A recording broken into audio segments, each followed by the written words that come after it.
Medicina y futuro biológico de la humanidad, de Andrés Laguna al siglo XXI. Autor Francisco J. Ayala. Publicado el 25 de abril de 2017 para la revista Educación Médica. Gloria de su patria fue en medicina y en fe. Juan Eugenio Hartzenbusch. Humanista, comentador de la ciencia natural de Aristóteles, epidemiógrafo, médico celoso y abnegado, agente de paz y uno de los primeros hombres en clamar contra la locura fratricida de los hijos de Europa. Pedro Laín Entralgo. Andrés Laguna fallece en Guadalajara el 28 de diciembre de 1559. Charles Darwin publica El origen de las especies el 24 de noviembre de 1859. Edición vendida completamente ese día. La segunda impresión es publicada el 28 de diciembre de 1859. Entre las numerosas obras del extremadamente polifacético y erudito Andrés Laguna, 1510 o 1511 a 1559, destacan sobremanera su epítome, 1548, sobre Galeno, seguido por su Annotationes in Galeni, de 1553, y Discórides, 1555. Traducción del texto griego al castellano de la gran enciclopedia generalmente conocida como Materia Médica de Discórides, donde Laguna explica y corrige el texto griego original y sobre el cual se puede afirmar, siguiendo a Juan Rivera Palmero, 1999, el capítulo más brillante de la obra de Andrés Laguna es, sin disputa, su versión castellana del Discórides, al que deben sumarse sus contribuciones a la historia natural. Andrés Laguna publicó a través de los años numerosos escritos sobre materias médicas, incluyendo los que tratan de plantas con su uso medicinal. Es notable el esfuerzo que hacen de describir en detalle las características de cada planta, considerando los diversos nombres usados para referirse a ellas y señalando su abundancia o escasez en los lugares donde se pueden encontrar. La mayoría de los medicamentos que se preparaban en la época procedían del reino vegetal. Laguna considera las aplicaciones recomendadas para cada planta con gran cautela, rechazando usos sin fundamento, postulados a veces en escritos populares. Laguna mantiene, además, a través de los años, un interés considerable por cuestiones de anatomía, particularmente la humana. En 1534, recién terminados sus estudios de medicina en París, publica su Anatomica Methodus, donde compara los conocimientos clásicos principalmente provenientes de Galeno, en sus observaciones personales basadas en sus propias disecciones. Sus muchos intereses incluyen las versiones latinas de dos obras que atribuyen a Aristóteles, De Mundu Seu de Cosmographia, 1538, y De Natura Stirpium Liber Unus et Alter, 1543. Andrés Laguna, nacido en Segovia en 1510 o 1511, pasó gran parte de su vida fuera de España, con estancias de unos meses a algunos años en París, Países Bajos, Metz, Colonia, Bolonia y Roma, incluyendo en estos viajes vueltas ocasionales a España. Con apenas 14 años, su padre, el médico judeoconverso Diego Fernández Laguna, le manda a estudiar a Salamanca, donde cursa parte de su bachillerato en artes y donde comienza a desarrollarse su interés por las plantas medicinales. De Salamanca pasa a París, hacia finales de 1530 o principios de 1531, donde termina el bachillerato y sus estudios de medicina en 1534. Fue médico de Carlos I y Felipe II y de los papas Pablo III y Julio III. A mediados de 1554 va de Italia a Bruselas y a Amberes. En 1557 vuelve a España, primero a Salamanca, ya enfermo, y de allí a Segovia, muriendo poco después en Guadalajara el 28 de diciembre de 1559. Proyecto Genoma Humano. ¿Cuál es la situación de la medicina y de la biología médica a principios del siglo XXI, 457 años después de la muerte de Andrés Laguna? Tenemos desde 2001 el boceto del ADN del genoma humano, la secuencia de 3.000 millones de nucleótidos, bases nitrogenadas, que determinan la herencia que un ser humano recibe de cada uno de los padres. La secuencia definitiva se publicó 2 años más tarde, en 2003. ¿Qué hemos aprendido de esta secuencia? Mucho o muy poco, dependiendo de cómo se considere la cuestión. El proyecto Genoma Humano se emprendió en Estados Unidos en 1989, con un presupuesto de $3.000 millones y la expectativa de que se terminaría 15 años más tarde. Se terminó algo antes de lo planeado, en 2001 el boceto y en 2003 la secuencia final. Cuando se anunció el proyecto hubo biólogos moleculares que, ingenuamente, pensaban que la secuencia del ADN nos daría a entender lo que es el ser humano.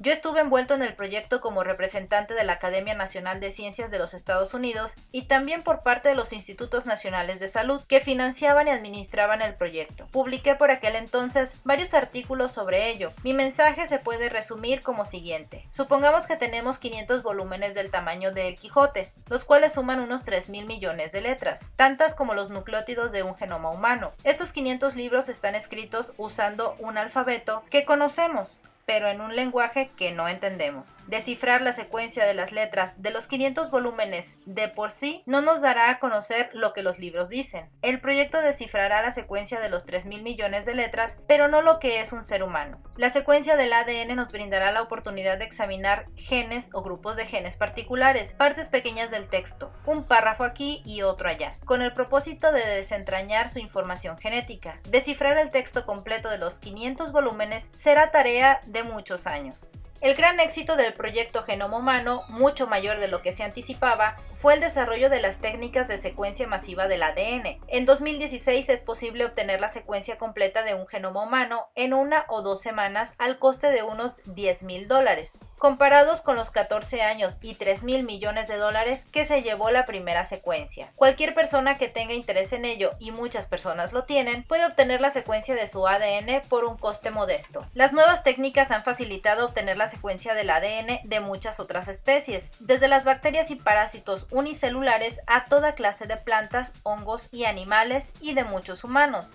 Las secuencias del ADN de organismos vivientes han hecho posible la reconstrucción de la filogenia, paleontología, biogeografía, anatomía comparada, embriología y otras disciplinas científicas proveen información sobre la filogenia de los organismos. La biología molecular aporta la evidencia más precisa y extensa. Hoy es posible reconstruir la filogenia de organismos particulares con tanta precisión como se desee. Herencia biológica. Los organismos que cuentan para la selección natural son los que impactan la probabilidad de supervivencia y reproducción de sus portadores. El resto de los nucleótidos variantes pueden aumentar o disminuir en frecuencia por azar, sin consecuencia con respecto a la selección natural. Se dan muchos genes en nuestra especie, cuyos alelos son uno más beneficioso que el otro, aun cuando el alelo menos beneficioso no causa enfermedad o defecto propiamente dicho. Dos ejemplos son el gen que codifica la lactosa y el gen o los genes que codifican la melanina. La lactosa permite digerir la leche. El alelo que codifica la lactosa es beneficioso en países que cultivan ganado de leche. La melanina protege del sol, que en países tropicales aumenta la incidencia del melanoma, cáncer de piel. En las poblaciones humanas se han identificado más de 2.000 enfermedades, malformaciones y otros defectos cuya causa es genética. Los trastornos genéticos pueden ser dominantes, recesivos, multifactoriales o cromosómicos. Los trastornos dominantes son causados por la presencia de una única copia del gen defectivo, heredado de uno solo de los padres, de manera que el trastorno se expresa en los heterocigotos, individuos que poseen un alelo normal y uno defectivo. En los trastornos recesivos, el alelo defectuoso está presente en ambos genomas, heredado de cada progenitor. En el cromosoma X de los varones, dado que tenemos solo uno, se expresa tanto los alelos recesivos como los dominantes. Las mujeres tienen 2 cromosomas X. Los trastornos multifactoriales son causados por interacciones entre varios genes, a veces localizados en diferentes cromosomas. Los trastornos cromosómicos se deben a la presencia o ausencia de un cromosoma entero o de un fragmento de cromosoma. Ejemplos de trastornos dominantes son algunas formas de retinoblastoma y otros tipos de ceguera y el enanismo acondroplásico. La acondroplasia es un tipo de enanismo causado por un gen dominante que causa que sus portadores tengan torso normal, pero brazos y piernas cortos y frente protuberante. Velázquez perpetuó en sus cuadros a varios acondroplásicos, como el bufón Sebastián de Morra y Mari Bárbola, que aparece en Las Meninas, en la esquina inferior derecha, detrás del perro y junto a quien parece un niño, pero se trata también de un enano, aunque de tipo diferente. trastornos recesivos como la fibrosis quística, la enfermedad de Tay-Sachs y la anemia falciforme, causada por un alelo que en los heterocigotos protege contra la malaria. Son ejemplos de enfermedades multifactoriales la espina bífida y el paladar hendido. Entre los trastornos cromosómicos más comunes está el síndrome de Down, causado por la presencia de un cromosoma 21 extra, y varios trastornos debidos a la secuencia de un cromosoma sexual o a la presencia de uno adicional, más allá de la condición normal de 2X para las mujeres y de X y Y para los hombres, como los síndromes de Turner X0 y Klinefelter XXY. Se estima que la incidencia de trastornos genéticos en la población humana actual es del 2.56%, afecta a unos 180 millones de personas. La selección natural reduce la incidencia de los genes que causan enfermedad, más efectivamente en los trastornos dominantes que en los recesivos.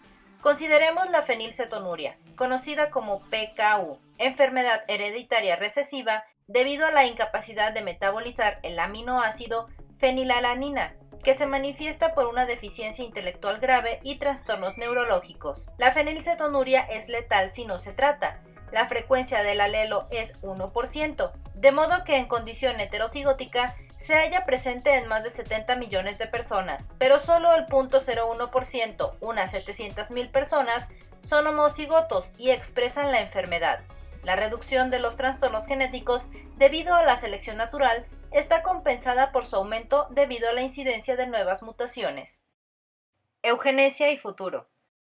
¿Puede la humanidad escoger su propio destino evolutivo? Los avances en genética, biología molecular, medicina y técnicas asociadas se usarán en el futuro más extensa y agresivamente que ahora. Se ha sugerido que tales avances podrían utilizarse para mejorar nuestra constitución genética, con el fin de producir seres humanos muy superiores a nosotros.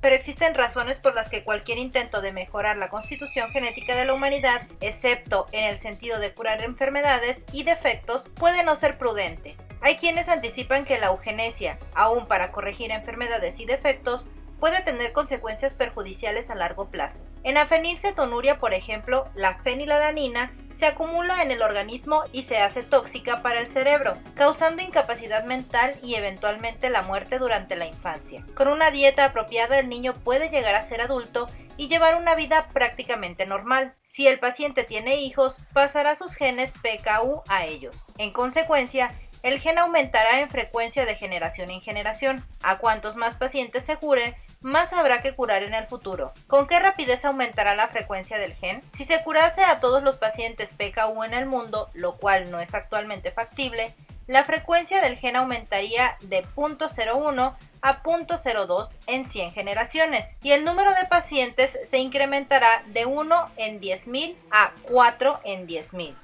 El aumento no es drástico. Además, cabe pensar en el progreso de la medicina y de la ingeniería genética a través del tiempo. 100 generaciones requieren 3.000 años. Muchísimos años antes de que el gen PKU se duplique, se habrán descubierto tecnologías para curar la enfermedad al nivel genético y el gen será eliminado de la población. Consideremos el retinoblastoma, enfermedad cancerosa de la retina causada por una mutación dominante. Todos los portadores del gen sufren de la enfermedad. El gen responsable, RB1, reside en el cromosoma 13.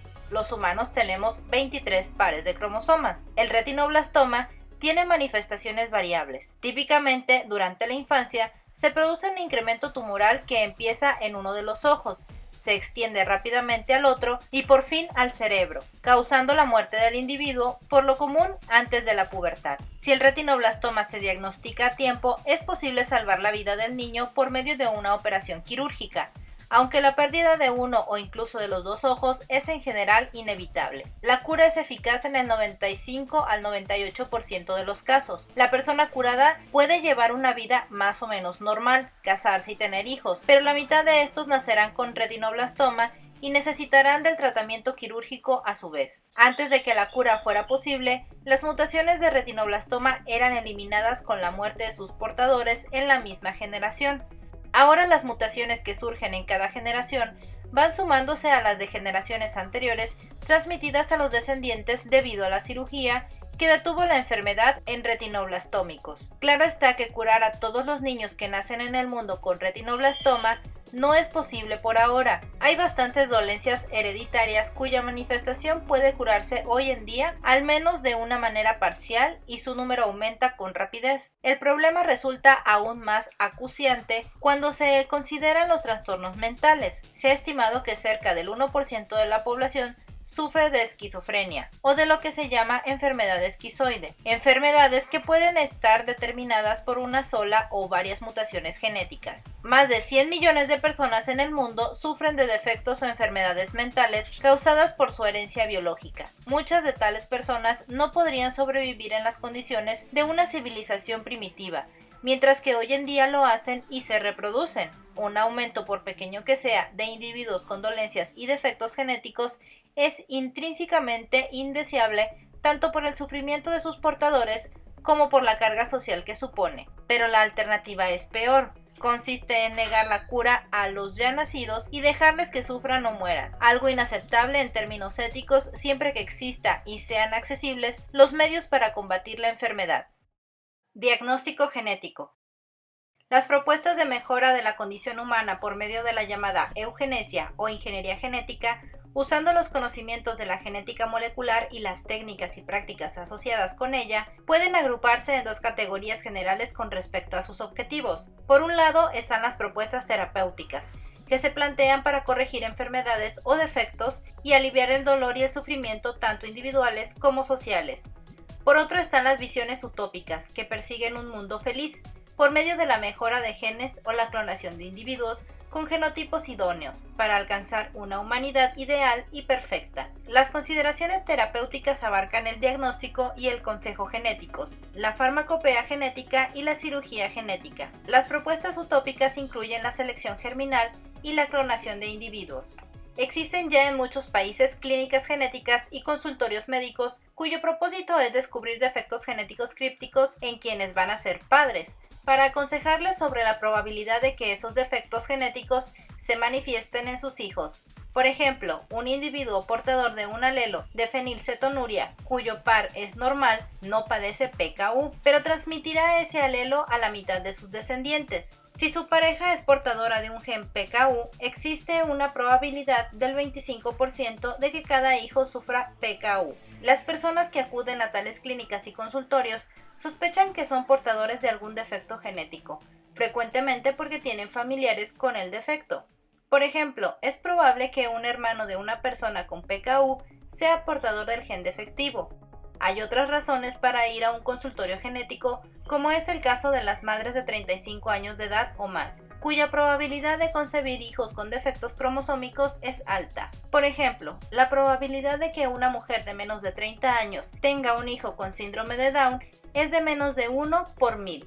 A partir de esa edad, la probabilidad aumenta rápidamente, llegando al 1 por 100 a los 40 años y al 1 por 50 a los 45. El síndrome de Down se debe a la presencia de 3 copias de cromosoma 21 en vez de solo 2 copias normales.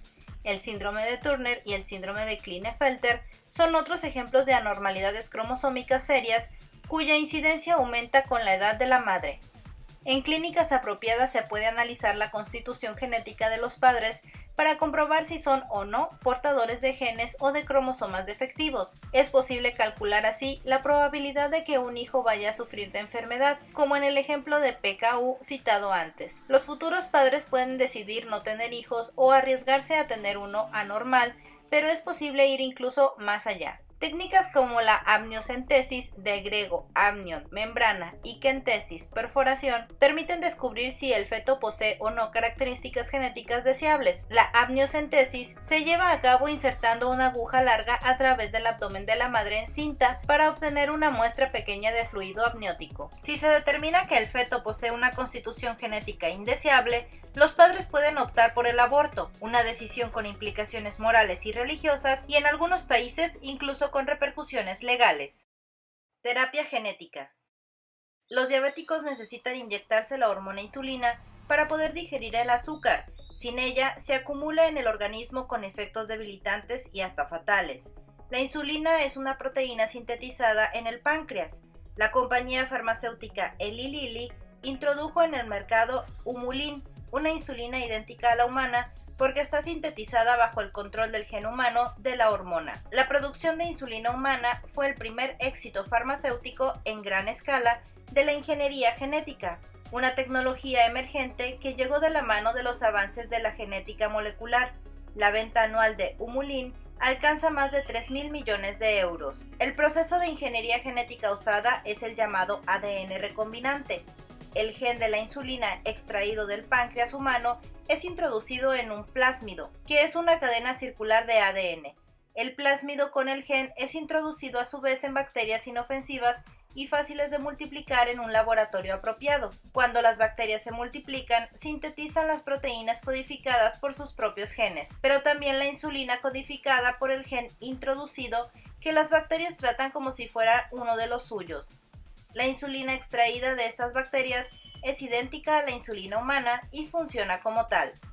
Las técnicas de ADN recombinante y sus primeras aplicaciones a bacterias datan de principios de los años 70 del siglo pasado. Su aplicación a los seres humanos comenzó hacia fines de los 80. A partir de entonces, los éxitos de la ingeniería genética en la producción de productos biológicos con beneficio farmacéutico aumentaron rápidamente, como la producción de somatotropina, la hormona humana del crecimiento. La hormona humana del crecimiento se produce en la glándula pituitaria del cerebro, de donde pasa a la circulación sanguínea con influencia en los tejidos y órganos del individuo. La deficiencia de esta hormona en los niños detiene su crecimiento y terminan enanos, pero además causa en los adultos fatiga extrema, ansiedad, depresión y malestar general. Aproximadamente 3 de cada 10.000 adultos sufren deficiencias de la hormona. El gen de la somatotropina fue integrado por primera vez en bacterias en 1979. En 1985, la hormona proveniente de bacterias fue introducida en el mercado, pero también apareció un uso no medicinal de la hormona del crecimiento. Igual que en el caso de otros esteroides, la hormona aumenta la masa muscular. Su uso por los atletas ha creado conflictos para los comités olímpicos y deportivos. La ingeniería genética ha producido durante las últimas décadas un gran número de hormonas, enzimas, factores antihemofílicos, anticuerpos monoclonales que evitan el rechazo de los trasplantes, interferones para controlar la leucemia, la hepatitis y la esclerosis múltiple, activadores de plasminógenos para tratar los infartos y muchos otros fármacos beneficiosos. Cirugía genética. La medicina utiliza medicamentos diversos para curar enfermedades, muchos de ellos derivados de plantas o animales. Otros son sintetizados en el laboratorio. La cirugía genética se refiere a las técnicas utilizadas para corregir defectos en el ADN de humanos usando las técnicas de ADN recombinante, lo cual permite al individuo sintetizar en sus propias células las proteínas, enzimas y otros componentes necesarios en vez de tener que ingerirlos o recibirlos mediante una inyección. Consideremos, por ejemplo, la mutación responsable de la anemia falciforme. La hemoglobina de las personas que sufren anemia falciforme es incapaz de transportar con eficacia el oxígeno desde los pulmones hasta el resto del cuerpo, donde sirve de comburente en las reacciones químicas que constituyen las funciones vitales. Las personas que sufren de anemia falciforme mueren por lo general antes de alcanzar la madurez. La enfermedad se debe a un defecto en la cadena beta, una de las dos proteínas alfa y beta, que constituyen el 98% de la hemoglobina de los humanos adultos. Las cadenas alfa y beta están determinadas cada una por un gen diferente. La cadena beta consta de 146 aminoácidos. El sexto aminoácido es el ácido glutámico en la hemoglobina normal y la valina en la hemoglobina falciforme. Si por mutación en el gen de la cadena beta se cambia un cierto nucleótido, la hemoglobina final tendrá en ese lugar preciso valina en vez de ácido glutámico, con consecuencias fatales. La cirugía genética permite reemplazar ADN defectuoso por ADN normal. En la anemia falciforme, el padecimiento actual consiste en insertar un gen adicional normal en las células de la médula que producen los glóbulos rojos, con lo cual la persona produce hemoglobina normal, aunque seguirá produciendo también la hemoglobina anémica. Primero se incorpora el gen deseable en un plásmido que tiene la propiedad de introducirse en el ADN de otros organismos. El segundo paso consiste en la introducción del plásmido en las células de la médula. La cirugía genética actual se aplica a las células y tejidos en los que se expresa el gen que era deficiente, con lo que el organismo puede llevar a cabo las funciones normales. Pero si, como hasta ahora es siempre el caso, no se corrige el gen en las células germinales, óvulos o espermatozoides, el individuo transmitirá el gen anormal a sus descendientes. La incidencia del gen anormal y el número de individuos a intentar curar aumentará cada generación. El avance de la cirugía genética más reciente, con consecuencias potencialmente revolucionarias, es la técnica llamada Cas, abreviación en inglés, en español repeticiones palindrómicas cortas, agrupadas irregularmente interespaciadas. Esta técnica se refiere a segmentos de ADN de bacterias que incluyen repeticiones de secuencias de pocos nucleótidos, entre 24 y 48 pares. Cada una de las repeticiones está seguida por segmentos cortos de spacer ADN, segmentos de ADN que no codifican aminoácidos. Particularmente útil es CRISPR-Cas9, en el que Cas9 es la enzima especializada en cortar ADN en lugares específicos, haciendo posible editar genes particulares, activándolos o neutralizándolos. Según CDC, CRISPR-Cas y otros sistemas semejantes son todavía experimentales, pero con enormes posibilidades futuras. La cirugía genética podría usarse para rectificar las células germinales, con lo que el individuo transmitirá a sus descendientes genes con funciones normales, pero ello no es actualmente posible, aunque pudiera hacerlo en el futuro. Manipular la línea germinal humana plantea cuestiones legales y morales difíciles de resolver, con las que habrá que enfrentarse cuando la cirugía genética germinal sea en la práctica posible.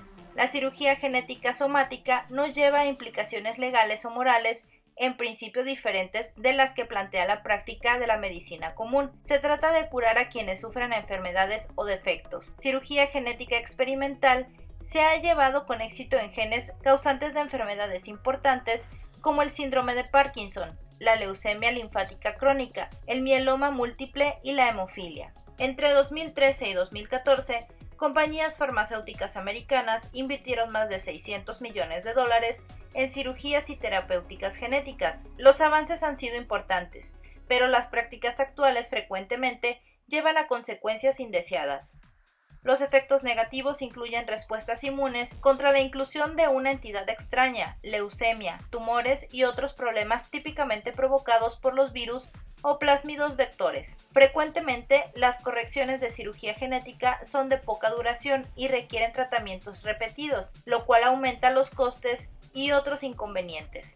Además, las enfermedades genéticas más comunes son multifactoriales, causadas por interacción entre varios o muchos genes, más allá de las posibilidades terapéuticas actuales de la eugenesia. Ejemplos incluyen la diabetes, la alta presión sanguínea, la artritis, el Alzheimer y las enfermedades cardíacas. Clonación. El término clonación tiene significados variables, aunque siempre implica copiar una entidad biológica. Tres usos comunes se refieren a la clonación de genes, la clonación de células y la clonación de individuos. Clonar genes, o de manera más general, clonar segmentos de ADN, es algo que se hace de manera rutinaria en muchos laboratorios de genética de todo el mundo. Una tecnología empleada extensamente es la reacción en cadena de la polimerasa, en inglés PCR, inventada en la década de 1990 por Kary Mullis, quien recibió el Premio Nobel en reconocimiento. Con la técnica de la PCR es posible obtener miles de millones de copias idénticas de un segmento de ADN en unas horas. La multiplicación del segmento de ADN proporciona material suficiente para investigar su secuencia de nucleótidos y otras propiedades. Las tecnologías para clonar células en el laboratorio son aún más antiguas, practicadas desde mediados del siglo XX. Se utilizan para reproducir un tipo particular de célula, por ejemplo, una célula dérmica o hepática, con el fin de investigar sus características. La clonación celular es un proceso natural, primero en el caso de las bacterias y otros microorganismos que se reproducen mediante clonación, es decir, la escisión de una célula individual en dos células idénticas entre sí y a la célula madre. La clonación celular o duplicación celular tiene lugar asimismo en organismos pluricelulares como las plantas o los animales. Cuando las células se multiplican mientras forman un tejido concreto, la piel, el músculo o los glóbulos rojos de la sangre. Los organismos multicelulares empiezan como una célula que se duplica una y otra vez, aunque el proceso incluye diferenciación de los tipos celulares que constituyen los diferentes tejidos. Algunas células se duplican exactamente, como es el caso de las células dérmicas o los glóbulos rojos de la sangre, mientras que otras se diferencian durante su replicación. Así, las células madres embrionarias humanas se desarrollan en células epiteliales, células musculares y en los más de 200 tipos de células que existen en los humanos. La clonación de humanos puede referirse a clonación terapéutica, particularmente la clonación de células embrionarias con el propósito de obtener órganos para su trasplantación, o el de obtener células neurales u otras con propósitos medicinales. Más típicamente, la clonación de humanos se refiere a clonación reproductiva. Consiste en la transferencia del núcleo de una célula somática a un óvulo, técnica conocida como Somatic Cell Nuclear Transfer. No es posible clonar un individuo humano aun si se clona su genoma. Genomas idénticos desarrollados en contextos diferentes, biológicos, familiares, sociales y culturales, resultarán en individuos totalmente diferentes, aunque se parezcan físicamente al individuo original. Además, consideraciones éticas, sociales y religiosas entran en consideración, que llevan a rechazar toda propuesta de clonar a una persona. Una técnica reciente de clonación es la Mitochondrial Replacement Technique o técnica de reemplazamiento mitocondrial, con la que se produce un embrión con genes de 3 individuos. Se utiliza cuando una mujer que quiere ser madre lleva en sus mitocondrias genes causantes de enfermedades serias. Las mitocondrias del embrión vienen todas de la madre. La técnica consiste en obtener un óvulo de una donante, cuyo núcleo se destruye y se reemplaza con el genoma del núcleo de la mujer que quiere ser madre y el del padre. El embrión tiene los genes nucleares del padre y de la madre, pero también los genes mitocondriales de la mujer donante. Un resultado previsto de la investigación sobre clonación de células es la clonación terapéutica de órganos. El donante óptimo para una persona que necesita un trasplante de riñón sería un riñón clonado a partir del genoma del mismo paciente. Si las células de una persona se clonan de manera que se diferencien en un riñón, un hígado o algún otro órgano destinado a sustituir un órgano enfermo del donante, el proceso parecería aceptable social y moralmente. Corolario. La propuesta de obtener la secuencia completa del genoma humano fue avanzada en 1980 por el eminente biólogo Botstein. Hacia mediados de la decena de 1980, instituciones del gobierno de Estados Unidos pidieron a la National Academy of Science de Estados Unidos que evaluara la posibilidad y beneficios de secuenciar el genoma humano. Yo era por entonces miembro del Consejo de Gobierno de la Academia, que me pidió a mí y a otros 3 científicos que evaluáramos la propuesta de sendos artículos, que fueron publicados simultáneamente en la revista científica de la Academia. El mío, Dos fronteras de la biología humana, lo que la secuencia no resolverá, proponía que las 2 grandes fronteras de la biología en el siglo XXI serían: 1. La descodificación ontogenética o transformación del huevo en individuo, y 2. El misterio cerebro-mente, o cómo las señales físico-químicas recibidas por nuestros sentidos se transforman en percepciones mentales, sentimientos, ideas, argumentos críticos, emociones estéticas y valores morales, y cómo a partir de esta diversidad de experiencias emerge la realidad unitaria que es la mente o el yo. Conocer la secuencia del genoma de por sí no contribuiría mucho a descifrar estas 2 cuestiones, pero no cabía duda, afirmaba yo, de que conocer la secuencia completa del genoma humano sería de gran utilidad para la medicina y contribuiría notablemente a entender la primera de las 2 cuestiones, el desarrollo del individuo a partir del huevo fecundado. En 1998 me invitaron a que evaluara los beneficios ya alcanzados, lo que llevé a cabo en el artículo El Proyecto Genoma Humano, Promesa y Realidad, haciendo hincapié en el hecho de que el proyecto estaba avanzado más rápidamente y con más éxitos de lo anticipado, incluyendo la identificación de los defectos genéticos que dan cuenta de enfermedades importantes como la coria de Huntington, la fibrosis quística y varios cánceres. Las dos fronteras quedaban todavía por descubrir, pero estaban avanzando rápidamente los conocimientos sobre el desarrollo del ser humano, y la neurobiología estaba emergiendo como la disciplina biológica tal vez más importante. La aproximación hacia las dos fronteras continuó con el avance del proyecto y ha continuado hasta el presente.